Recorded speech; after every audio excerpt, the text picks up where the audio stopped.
These are walking onions.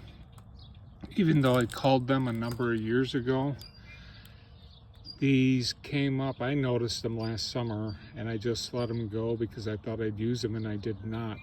My best guess as to what happened is a year or two, maybe 2 or 3 years ago, some bulbils were embedded in the soil and they produced a single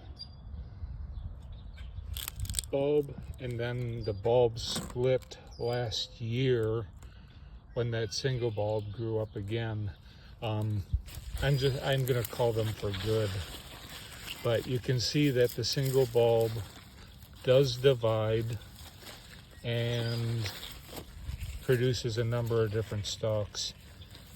Now, as an experiment, I'm going to just see what happens. I left one cluster in the garden. We'll let it go through this season and we'll see what happens to that one cluster at the end of the season. My guess is that it's going to put up stalks with bulbils on them and have a number of, we'll have to see what the onions actually look like at the bottom. It's an hour after I made the last video, and this is where I left that cluster. About 30 minutes after I filmed, someone in the family thought, ooh, spring onions, and dug up the entire cluster. So, from some of those that I threw away, I replanted this. So this is the only walking onion left in the yard, and we're gonna see what happens to that.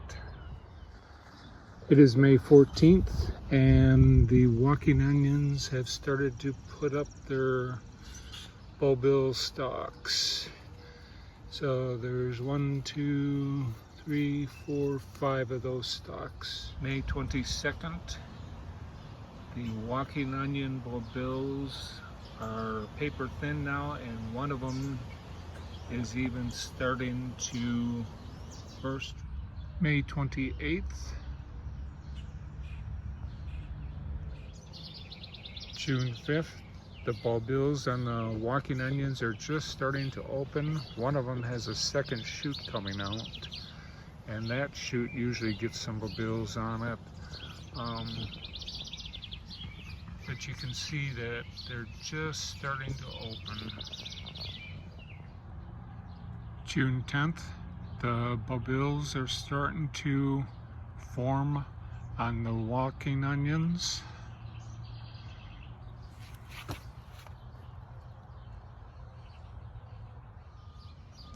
June 19th, June 26th,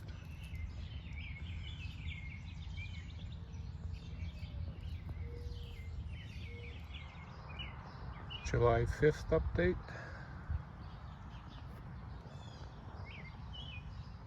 July 12th.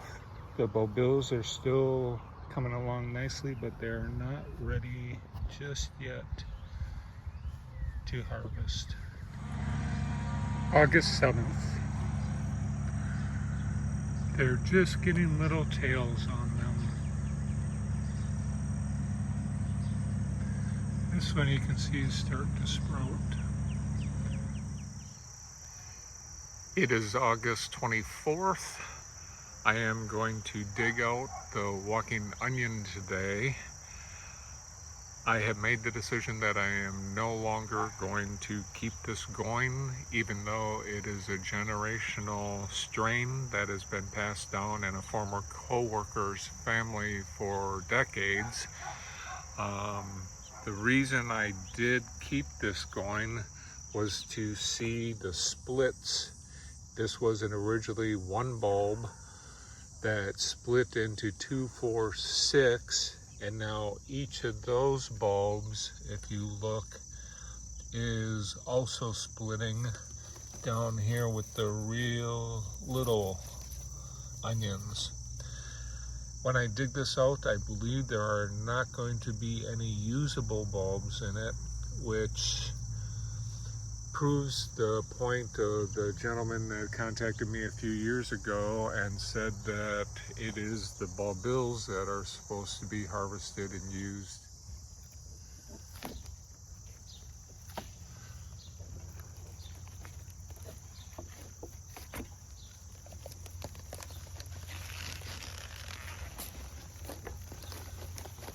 I guess I was wrong. There are some bulbs. This is normally the size, well, I don't know if they're usable or not. There's a second growing off of it. Those are about the size of what I used to harvest in the past before I found the potato onions. So there are bulbs in there, but they have split again. So let's take a look inside one of these.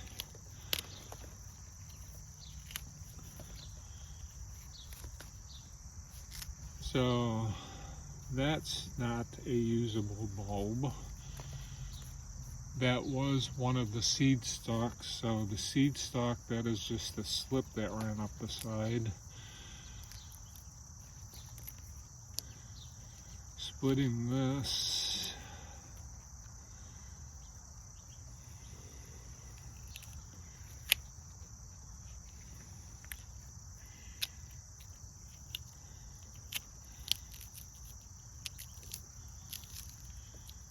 So there's really not a usable bulb. That's the biggest bulb that was inside. And the new one that is growing out is roughly the same size. So that is what you would have to eat. Personally, I do not think it's worth the effort. And these would all be the same then. In the end, there were 52 bulbils in here, and I did find somebody who wanted to take them. So this will end my journey with the walking onions.